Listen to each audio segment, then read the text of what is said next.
An 18-year-old woman lies naked on a stone altar in a temple chamber 3 levels underground. Priestesses hold her arms and legs. A high priest approaches carrying ceremonial instruments. This is not worship. This is what ancient Egypt called a fertility ritual. And what happened in these chambers was deliberately erased from history for 3,000 years. Her name is Nefertari. She was born in Thebes in the year 1228 before the Common Era. Right now she can feel the cold limestone against her spine, drawing heat from her body with every breath. The stone is so cold it burns. Her skin has gone numb where it touches the altar, but she can still feel the ache deep in her bones. The air smells thick with myrrh and frankincense, so strong it coats the back of her throat, so thick she can taste it on her tongue.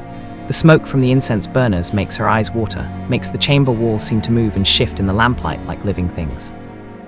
She can hear chanting in old Egyptian words she does not fully understand despite years of education. The rhythm is wrong, unsettling, designed to disorient. 7 priestesses surround her. Their heads are shaved completely smooth and painted with oil that makes their scalps gleam in the firelight. Their faces are covered with red ochre in patterns that mark them as servants of this ritual. Lines that make them look inhuman, masks more than faces. They are preparing her body for what they call the opening ceremony, but the instruments laid out beside her on a smaller stone table tell a different story entirely. Listen carefully to what I am about to describe. Obsidian blades, each one sharp enough to split a single hair. She can see them catching the lamplight. Black volcanic glass worked to edges thinner than papyrus. Copper hooks with curved edges whose purpose remains unclear but deeply unsettling in their design. Bronze pins with rounded heads. Natron salt piled high in ceramic bowls painted with protective symbols. The same substance used in mummification to draw moisture from dead flesh over the course of 40 days. Several other tools that look disturbingly similar to the implements used by embalmer, the people who prepare bodies for their journey into eternity. Why would priests preparing a bride need the tools of death? That question terrifies Nefertari more than anything else. She has been forced to drink bitter herbs mixed with wine, a mixture that makes her tongue thick and her thoughts slow and syrupy. Unable to form complete sentences in her mind, unable to plan or resist effectively, she watches through increasingly hazy vision as the high priestess approaches. The woman's face is hidden behind the red ochre paint. Only her eyes are visible, dark and empty of mercy. She lifts the first blade, holds it up to catch the light, speaks words in a language even older than hieroglyphics, words that sound like curses. Nefertari does not yet know this ceremony will take 3 full days and 3 full nights. She does not know that 70% of young women who underwent this preparation never recovered psychologically according to medical texts that will be written about cases just like hers. She does not know that what happens in the next 72 hours will change her so fundamentally that she will never again recognize the person she was before entering this chamber. What she does know with the clarity that comes from pure evolutionary terror is that every fiber of her being screams to run, to fight, to resist in any way possible, to do anything except remain passive on this cold stone altar while they do whatever they are about to do to her body. But in ancient Egypt, a young woman's feelings about her own body mean nothing, less than nothing, compared to what the gods supposedly require. Here's what they never taught you about ancient Egyptian religion. You know about the pyramids and the pharaohs and the golden treasures, but you never learned about the systematic temple rituals that transformed teenage women into psychologically broken vessels. You never heard about the chambers carved beneath sacred sites, where young women were held for days before their wedding nights, undergoing procedures that modern doctors recognize as deliberate trauma installation. And you definitely never discovered why so many royal and noble Egyptian women died young with medical records describing symptoms that modern physicians recognize as severe trauma responses. Tonight you will learn why these rituals existed, how the temple system operated them for centuries, and why archaeologists and historians have worked so hard to keep this information out of mainstream textbooks. The reason this was hidden will make you understand exactly how civilizations bury their darkest practices. Stay until the end so you don't miss the shocking ending of this story. But before we go deeper into this dark chapter of history, hit that like button and subscribe to the channel if you appreciate learning the truth they don't teach in schools. Comment below where you're watching from. Now let's continue, because what comes next is even more disturbing. Nefertari was not always lying on this altar in terror. 6 months ago, she had a life. She was the daughter of a wealthy merchant family in Thebes. Her father, Amenhotep, traded in fine linen and papyrus, high-quality goods that went to temples and noble houses. He was successful, respected. Their family lived in a comfortable house near the Nile with walls painted in bright colors showing scenes from daily life. Gardens, hunting, festivals, a courtyard with a small pool where lotus flowers floated. She had a younger sister named Merit who was 15, bright and funny, and always asking questions. A mother named Tarit who taught her daughters to read and write and manage household accounts, skills that would make them valuable wives. Nefertari spent her days helping with the family business, recording transactions, calculating costs, writing correspondence. She learned the skills expected of women in her social class. Music on the lyre, dancing, the traditional dances performed at festivals, household management, the complex rules of Egyptian hospitality, religious observances that marked the rhythm of the year. The only thing that made Nefertari unusual was her intelligence. She could read hieratic script fluently, not just the simple texts, but complex legal documents and religious scrolls. She understood mathematics well enough to calculate complex trade agreements in her head. Geometry, fractions, interest rates. Her father was proud of this. He thought education made her more valuable, that intelligence would serve her well in marriage, that a husband would appreciate having a wife who could manage estates and handle business affairs when he was away. He was wrong about what intelligence would do for her. Intelligence made her aware of exactly what was being done to her, made her conscious through every moment of what should have been unbearable, made her unable to retreat into merciful confusion. She remembers her last morning at home. 23 days ago, though it feels like years. She was eating breakfast with her family in the courtyard, bread and figs and beer. Her little sister Merit was complaining about embroidery lessons. Her mother was planning the menu for a dinner party they were hosting that week. Her father was excited because he had just secured a contract to supply papyrus to a temple in Memphis. Everything was normal, comfortable, safe. Then the messenger arrived, a temple official. He informed her father that the purification fees had been received, that Nefertari was expected at the temple of Hathor the next morning, that she should bring nothing with her, everything would be provided. Her mother started crying, not loudly, quiet tears that she tried to hide. Her father looked uncomfortable but said nothing. Merit asked what purification meant. No one answered her. That night, Nefertari could not sleep. She lay in her room listening to her parents arguing in voices too low to make out words. She got up before dawn, said goodbye to her family. Her mother held her for a long time without speaking. Merit gave her a small amulet of Toret, the goddess who protects women in childbirth. Keep this with you, she said, it will keep you safe. Nefertari still has that amulet. They let her keep it. One of the priestesses wears it now.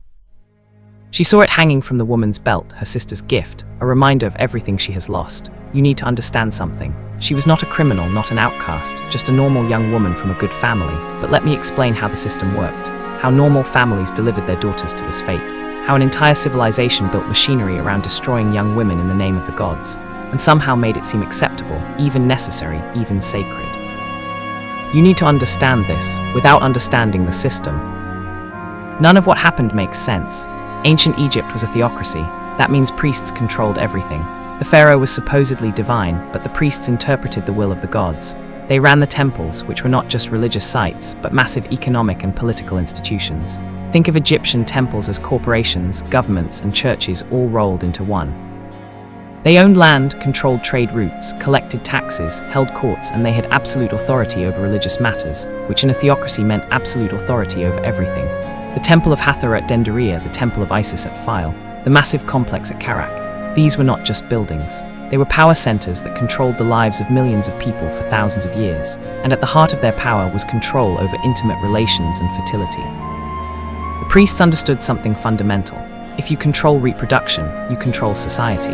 If you control how people think about their bodies and their desires, you control their minds. So they built an entire religious system around the idea that fertility required divine intervention, that the gods demanded specific rituals to ensure children were born, that young women needed to be prepared through sacred ceremonies before they could fulfill their purpose of bearing children. This was the official theology, the public story. What actually happened in those underground chambers was something else entirely. When a noble family arranged a marriage for their daughter, the temple got involved. This was standard practice required. The bride had to undergo purification rituals before the wedding. That is what they called it, purification. The family paid substantial fees to the temple. They believed they were ensuring the gods would bless the marriage with children. They had no idea what those purification rituals actually involved. Or maybe they knew and did not care. Maybe the systematic destruction of their daughters was the price they were willing to pay for social advancement and divine favor. The preparations began weeks before the wedding. The bride was taken to live in the temple, isolated from her family, placed under the control of priestesses who specialized in these rituals. He was told this was to ensure ritual purity, to prepare her spiritually for marriage. The reality was something far darker. Let me be clear about something. This was not a few bad priests acting in secret. This was the system itself, officially sanctioned, religiously mandated, economically incentivized. It happened in major temples across Egypt for most of their 3,000-year civilization. Thousands upon thousands of young women over centuries. So Nefertari was trapped. No way out. Her family had paid the fees. The contracts were signed. The wedding date was set. And what happened to her next is where this story becomes truly horrifying. The preparation rituals followed a specific pattern designed by priests who understood human psychology better than we give them credit for. This was not random cruelty. It was systematic, refined over centuries, tested and perfected. The first phase was isolation, complete and absolute. Nefertari was placed in a small room deep within the temple complex, 10 paces long, 6 paces wide. She counted stone walls, stone floor, stone ceiling, no windows, no natural light. The only illumination came from a single oil lamp that burned continuously, never allowed to go out. The flame cast shadows that moved across the walls, made the hieroglyphics carved there seem to writhe and shift. She could not tell if it was day or night, morning or evening. Time became meaningless. A priestess brought food once per day. At least Nefertari thought it was once per day. Plain bread, small beer, nothing else. The priestess never spoke. She would open the door, set down the food, take away the waste bucket, leave. The entire interaction lasted perhaps 30 seconds. No conversation, no comfort, no human connection. If Nefertari tried to speak, the priestess ignored her completely, acted as though she had not heard anything, as though Nefertari did not exist. This went on for 7 days. 7 days of complete isolation, broken only by these brief visits that taught her the same lesson over and over and over. You have no power, you have no voice, you exist only to obey. By the 3rd day, Nefertari was talking to herself just to hear a human voice. By the 5th day, she was talking to the shadows on the walls, creating conversations in her head. Anything to maintain some sense of connection to reality.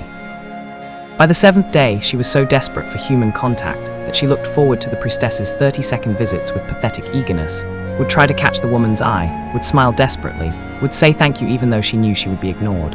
Modern psychologists call this sensory deprivation and social isolation. It is a technique that breaks down psychological defenses faster than almost anything else. Experiments done in the 1950s showed that even a few days of isolation causes hallucinations, paranoia, loss of sense of self. The Egyptian priests had discovered this thousands of years earlier. They knew exactly what they were doing. After 7 days of this, Nefertari was already different, more compliant, less certain of herself, less sure of what was real and what was not, ready for the next phase. You are probably wondering how anyone could do this to another human being. The second phase was what they called cleansing, but it was really about stripping away identity, about transforming a person into an object. Nefertari was taken from her cell, led through corridors by 2 priestesses who held her arms. She had not walked in 7 days, her legs were weak, she stumbled. They half-carried her, brought her to a bathing chamber, large, lit by dozens of lamps. A stone pool in the center filled with water, steam rising from it. The heat was overwhelming after the cold of her cell. She could barely breathe. The priestesses stripped her naked, not gently. They tore off her shift, pulled away her sandals, removed the small amulet Merit had given her. She tried to hold on to it. They pried her fingers open and took it. That was when she started crying. Not because of the nakedness, not because of fear, because they took the last thing connecting her to her family, the last piece of her former life. They pushed her into the pool. The water was scalding hot, mixed with natron and other salts that strung her skin, made her eyes burn. They scrubbed her roughly with pumice stones, hard enough to hurt, hard enough to leave her skin red and raw. Then they began to shave her. Every hair from her body, head, arms, legs, everywhere. This took hours. The bronze razors were not sharp. They pulled and cut. She bled from dozens of small cuts. They used oils afterward. Oils that burned the cuts made her skin feel like it was on fire. She begged them to stop. They ignored her, kept working methodically. When they were finished, she did not recognize herself. They held up a polished bronze mirror, showed her what she had become. Bald, skin red and raw, covered in small cuts. She looked like a corpse being prepared for mummification. That was intentional. They wanted her to see herself as dead, as no longer fully human. They gave her a plain white shift to wear. Rough linen, scratchy against her raw skin, no jewelry, no cosmetics, nothing that marked her as an individual. She looked like every other girl who had gone through this. That was the point. Strip away identity. Make her understand she was not Nefertari, daughter of Amenhotep, not a person with a name and a family and a life. She was a vessel, a thing to be prepared for a specific purpose. When they led her back to her cell, she caught her reflection in a pool of water on the floor. For a moment, she did not recognize the figure looking back at her. It was like seeing a stranger, someone who wore her face but was not her. That was when something broke inside. That was when Nefertari started to disappear and something else took her place. Yes, this actually happened. We know because medical papyri describe these procedures in clinical detail. The Ebers Papyrus, the Edwin Smith Papyrus, the Kohan Gynecological Papyrus all describe purification procedures. They use euphemistic language, but the meaning is clear when you understand the context. The third phase involved the herbs. Every morning for the next 7 days, Nefertari was forced to drink a mixture. The priestess who brought her food now brought a second cup, clay, painted with symbols of Hathor and Isis. The mixture inside was thick and bitter. It tasted like dirt and rot, and something sweet underneath that made it worse. Lotus flowers, blue lotus that grew in the Nile, Manda root, bitter and narcotic, poppy extract.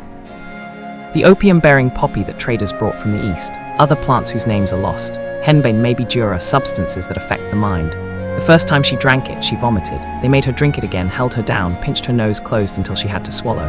The second time she kept it down. Within an hour the room started to spin. The walls breathed. The shadows had faces. She could hear voices that were not there, singing in languages that did not exist. The effect lasted hours. When it faded, she felt hollow, empty, disconnected from her own body. The next day they made her drink it again and again the day after. By the fourth day she no longer resisted. By the sixth day she needed it. The hollowness when it wore off was worse than the confusion when it was active. Modern analysis of these recipes shows they were sophisticated drugs designed to induce a state between consciousness and unconsciousness, aware enough to experience everything. Too impaired to resist or fully process what was happening, compliant, suggestible. The mixture also contains substances that cause amnesia, that fragment memories, that make it hard to form clear, linear recollections. This was not accidental. The priests wanted victims who would remember, but through a hazy filter that made the memories feel unreal, like nightmares rather than events. Easier to reframe afterward. Easier to convince them it was sacred rather than horrific. If you are feeling sick right now, you should be. This is deliberate psychological manipulation refined over centuries. After 14 days of preparation came the opening ceremony. That is what they actually called it in temple records. The opening. We saw the beginning at the start of this story. Nefertari on the altar, priestesses holding her the implements. But what happened next lasted 3 full days. Let me tell you what those 3 days involved. Not in gratuitous detail, but enough that you understand this was not symbolic, not metaphorical. The priests used the obsidian blades. They made precise cuts in specific locations. Patterns described in medical papyri with anatomical diagrams. The cuts were designed to cause maximum pain while minimizing lethal bleeding. They understood human anatomy well enough for that. The copper hooks were used to hold tissue aside to keep wounds open so the procedures could be performed. The bronze pins were inserted left in place. The natron salt was packed into wounds.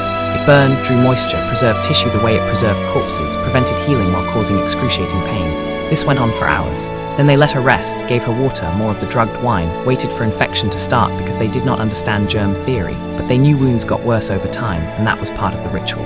The second day they did it again. Different procedures, new cuts, more pins, more salt. The pain by now was constant, all-consuming. She could not think past it, could not form thoughts, existed only as a body in agony. That was the point. Strip away the mind, leave only the flesh, remake her as a thing rather than a person. The third day was the worst. They performed the final procedures, the ones designed to leave permanent changes, the ones that would make the wedding night less painful by comparison, not through mercy but through contrast. Anything would seem bearable compared to what happened on that altar. When it was finally over, she had been fundamentally altered physically, psychologically, spiritually.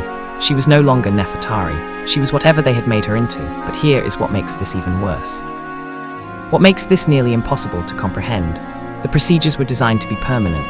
Not just physically permanent through scarring and structural changes, though that happened, but psychologically permanent. The drugs, the isolation, the stripping of identity, the religious framing, the physical trauma. All of it combined to create what modern psychologists would recognize as complex trauma conditioning with elements of coercive control and learned helplessness. A form of psychological modification that changes how a person thinks about themselves at the most fundamental level. The women who went through this did not recover. They could not. Their sense of self had been rebuilt around the trauma, around the idea that their bodies belonged to the gods and the priests and their future husbands, but not to themselves. Around the belief that what had been done to them was sacred and necessary, that they had been chosen and blessed, that any other interpretation was blasphemy. 70% never recovered psychologically. That is not my estimate. That is from Egyptian medical texts that describe something they called wandering womb. A condition where women after purification became unable to function normally, dissociated, depressed, in chronic pain, unable to eat, unable to sleep, unable to care for themselves or their children when children came. Modern doctors recognize these symptoms immediately. They are classic markers of severe complex post-traumatic stress disorder, but Egyptian doctors did not understand this. They thought the problem was that the women were weak, that their wombs were literally wandering around their bodies causing problems by getting lost. So they prescribed more procedures, more interventions, more trauma layered on top of trauma. They would fumigate the womb with smoke, insert pessaries made of honey and incense, perform additional cutings to release bad blood. Every intervention made things worse. But they kept doing it because their framework did not allow them to see that the purification rituals themselves were the cause, that But the system was destroying these women, not weak bodies, not wandering wombs. Systematic institutional abuse. This same pattern appears today when medical systems pathize trauma survivors instead of recognizing institutional abuse. Nefertari survived the opening ceremony. Many did not. Some died from infection. Ancient priests did not understand germ theory. The implements were not sterile. Wounds became infected. Infections spread. Women died in agony over days or weeks. Some died from blood loss. The procedures were brutal and imprecise. Some women simply bled out on the altar. Some died from the drugs. The dosages were estimated, not measured. Too much lotus or manda or poppy stopped the heart, and some chose death. When the herbs wore off enough for clear thought, some women found ways to end their lives rather than complete the process. Temple records mention this in passing. They had protocols for what to do when a subject died during purification. How to clean the chamber, where to dispose of the body, what story to tell the family. Usually they claimed the gods had rejected the offering, that the woman was impure.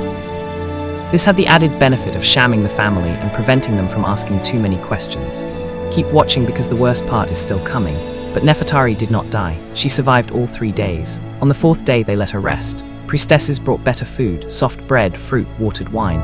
They cleaned her wounds, applied bandages soaked in honey, which actually did help prevent infection, though they did not know why. They gave her clean clothes, helped her walk since she could barely stand, and they told her she was blessed, that the gods had accepted her, that she had been transformed into a perfect vessel for new life, that her husband would be pleased with what the temple had prepared for him. They said this over and over. Positive conditioning layered on top of trauma, training her to reframe what had happened as sacred and necessary, teaching her that her suffering had meaning, that it proved her devotion, that any other interpretation was blasphemy. This is sophisticated brainwashing, the kind that takes understanding of human psychology. The Egyptian priests had been refining these techniques for centuries. They knew exactly what they were doing. Remember this detail.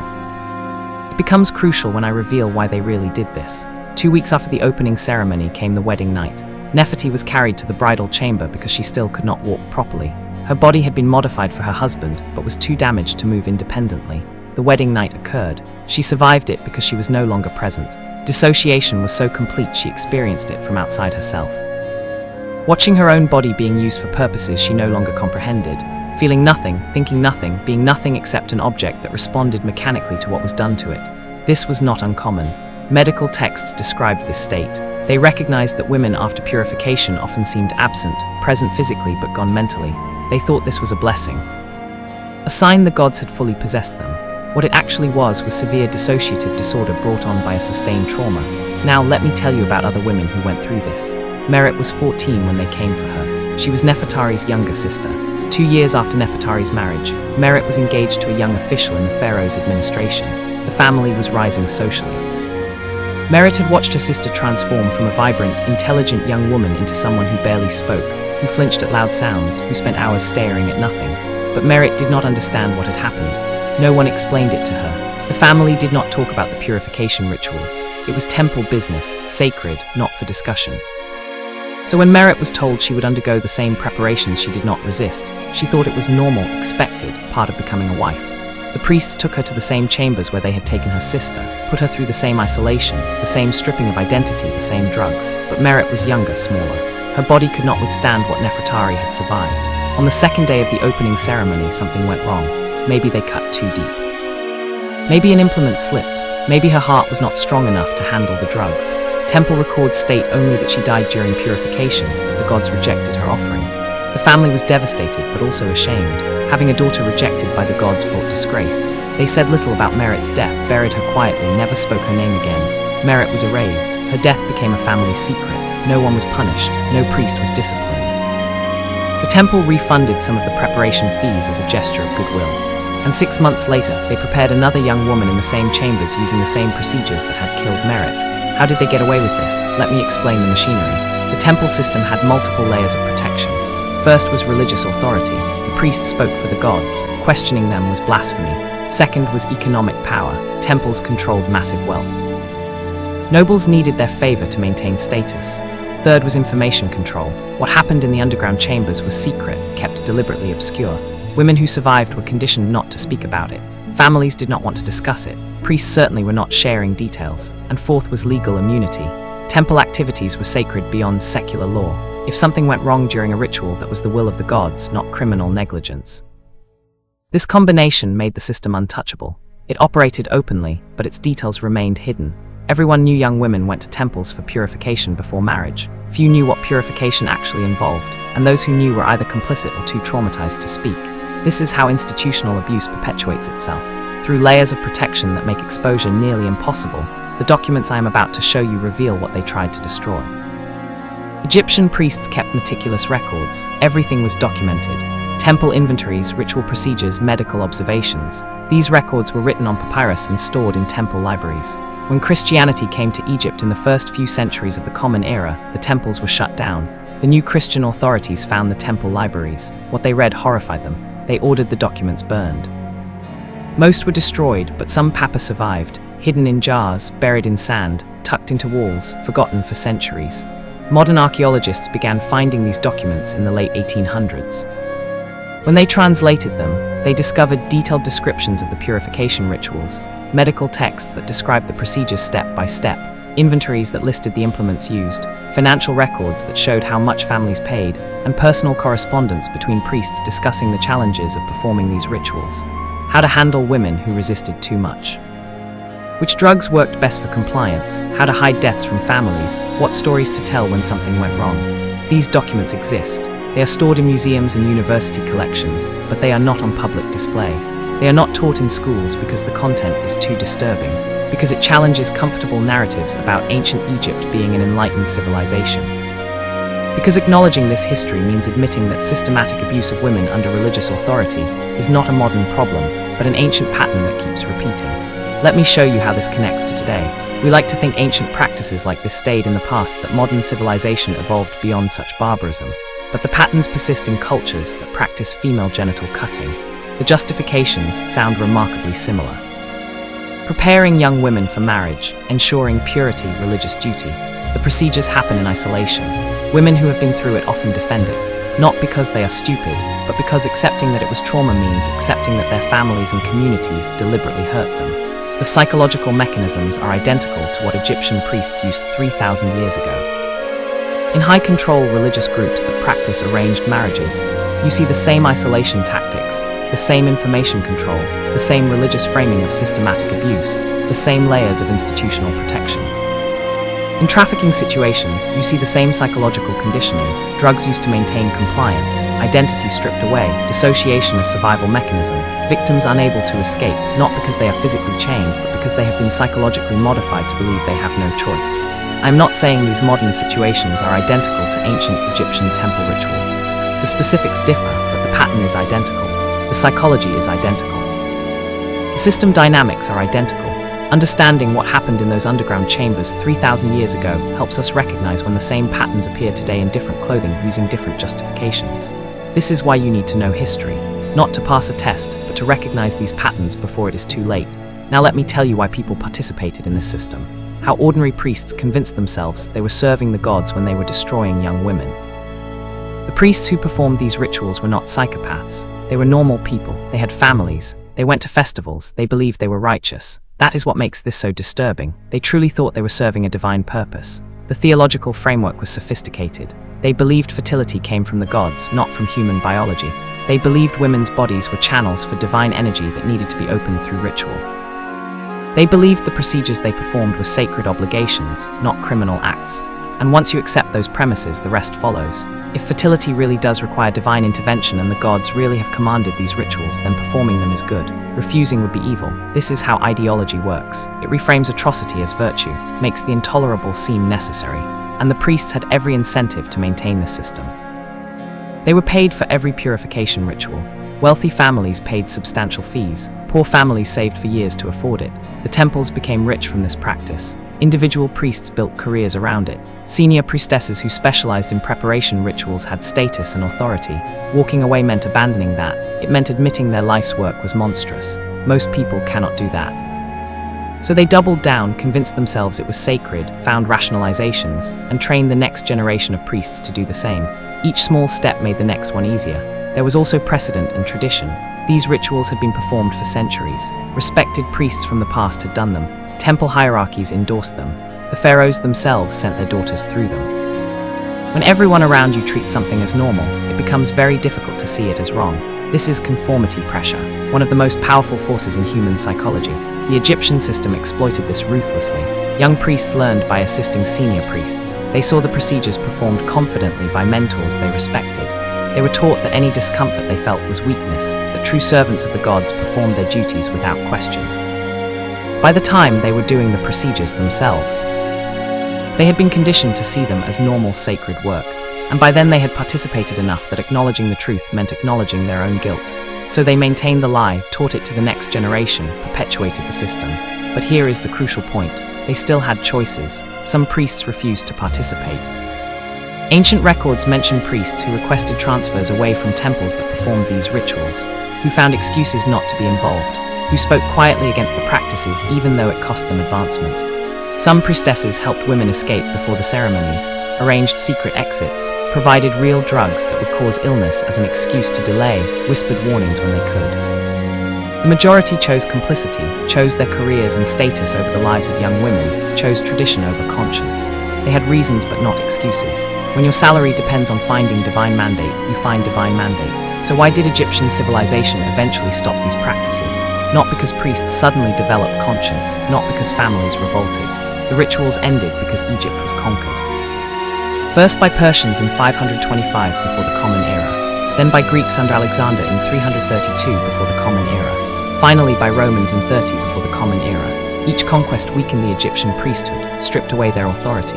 The new rulers did not believe in Egyptian gods, did not fund Egyptian temples the same way. Gradually, the economic and political power that sustained the temple system eroded. When Christianity became the dominant religion in the 3rd and 4th centuries of the Common Era, the temples were shut down completely. The priests lost all authority. The underground chambers were sealed. The implements were destroyed or melted down. The papyrus records were burned. Egyptian civilization tried very hard to erase what had happened, but evidence survived enough to piece together the truth. Enough to understand that this went on for the better part of 3,000 years. Enough to know that hundreds of thousands of young women were destroyed by the system. Their suffering was not inevitable. It was not necessary. It was the result of human choices. Religious ideology that valued divine mandate over human welfare. Economic incentives that made abuse profitable.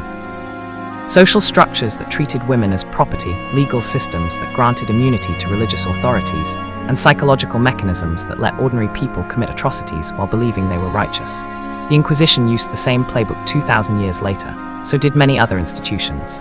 Remember Nefertari, the 18-year-old woman we met at the beginning kneeling on that cold stone altar. She produced one child in her years of marriage. Her body damaged by the purification rituals could barely sustain pregnancy. She died at age 24, buried with standard honors in a tomb in the Valley of the Queens. Hieroglyphics praised her as beloved wife and devoted mother and servant of the divine. Medical examination of her mummy in 2003 revealed the truth her culture tried to hide.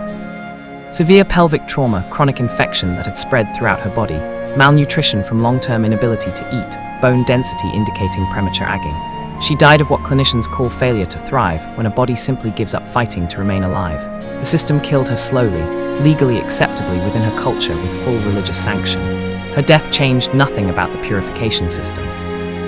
The next young woman was already in those underground chambers, already lying on that limestone altar, already experiencing the opening ceremony. The system continued unchanged because individual suffering was never reason enough to stop practices that served power. She was real, she existed, and she deserves to be remembered. She was not alone. Let me tell you about the others. Henet Maya, aged 16, died during purification in 1240 before the Common Era at Karak Temple. She was the daughter of a scribe. She left behind parents and 3 younger siblings. Mutmuya, aged 20, survived purification but killed herself 6 months later.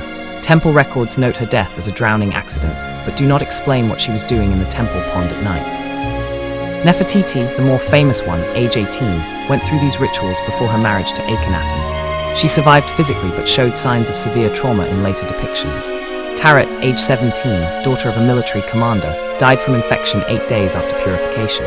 Satya, age 19, survived, but the medical papyri describe her as afflicted with wandering womb that made her unable to function for the rest of her short life. For every name we know, there are hundreds we do not. Women whose names were never recorded, whose stories were never written down, whose existence was noted only in temple inventories, line items and budgets, numbers and fee schedules. They were real people. They had hopes and dreams and families. They deserved better than what their civilization did to them. The documents were destroyed on purpose. The grave were unmarked on purpose. They wanted these people forgotten. We refused to forget. Some of them resisted. Baker to a wall, age 20, fought so hard during her purification that they had to use chains. Temple correspondence mentions her as a problem case that required extra measures. She survived. We do not know what happened to her after Nefertypes, aged 17, escaped from the temple 3 days before her purification ceremony. She ran away with a young soldier she loved. They were caught. He was executed for stealing temple property because that is what she legally was. She was brought back and went through the rituals anyway. Records note that afterward she was compliant. Iset were at age 19 refused the herbs, spat them out every time. They had to force them down her throat while holding her nose closed. She choked and vomited repeatedly, but kept refusing. Eventually, they got enough in her system to proceed.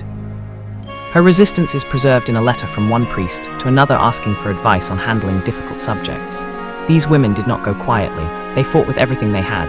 The system was too strong, but they fought anyway. That resistance matters. It shows that humans resist oppression even when resistance seems futile.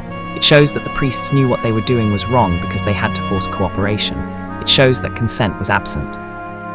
That these were not willing participants in sacred rituals, but victims of systematic abuse. That resistance is why we know this story. They made sure we would know, and now we do. So what does all this teach us? What can we learn from this darkness? 3 lessons. First, power without accountability always becomes abuse. Always, the Egyptian priesthood had religious authority, economic power, and legal immunity. That combination made atrocity inevitable. Second, systems designed to control people will always expand their control.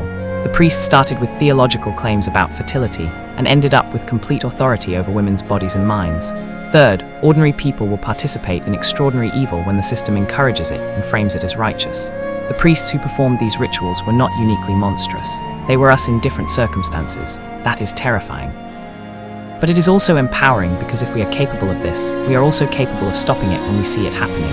If you remember nothing else from this video, remember those 3 things. And here is the uncomfortable truth. We are all capable of this under the right circumstances. We are all susceptible to ideology that reframes abuse as virtue. We are all capable of following authorities who claim divine mandate. We are all capable of ignoring suffering when acknowledging it would cost us something. The priests who hurt Nefertari were not different from us. They were us with different mythology. That should scare us into vigilance. But here is what gives me hope. We are talking about this. You are watching this. These stories are being told. Each generation that learns these lessons is slightly less likely to repeat them. Knowledge is power.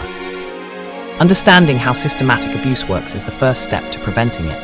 You now understand the warning signs. Religious claims that override bodily autonomy, isolation of victims from families and support networks, drugging or other methods of ensuring compliance, framing resistance as sin or betrayal, layers of institutional protection, economic incentives to continue abuse. When you see these patterns, you can name them. You can resist them. You can refuse to be complicit. That matters. You just watched a deep dive into one of history's darkest chapters. That was not easy. Some of what you heard was hard to process, but you stayed. You wanted to know the truth, and now you do. If you believe these stories need to be told, if you think the truth matters even when it is ugly, then subscribe to this channel right now. Hit that subscribe button and that notification bell. These victims deserve to be remembered. Their stories deserve to be told, and most people still do not know this happened. Share this video. Not because I need the views, but because Nefertari and Merit and Henna and all the others deserve to have their suffering acknowledged. Leave a comment telling me 2 things. First, where in the world you are watching from. I love seeing how far these stories reach. And second, what shocked you most about this story, what details stuck with you, because these are not just history lessons. These are conversations about power and humanity and how we make sure this never happens again. Next time I'm going to tell you about the hidden practices of medieval European nobility that make Egyptian temples look tame by comparison. Another story they tried to bury, another truth they did not want you knowing. You will not want to miss it. See you then. And remember, the truth is always worth knowing even when it is ugly. The ruins of Egyptian temples still stand today as tourist destinations. Millions walk through Karnak and Luxor and Dendra every year, photographing columns and hieroglyphics. Most have no idea what happened in the chambers beneath their feet. Those underground rooms still exist, sealed now, forgotten. But the stones remember, the walls remember, we remember, and in remembering we resurrect them. In speaking their stories, we give them back their voices. In learning their fates, we honor their sacrifice. They were told they would disappear from history. They were wrong. They are history, and their shadows remind us that the price of silence is always higher than the price of speech, even when speech costs everything.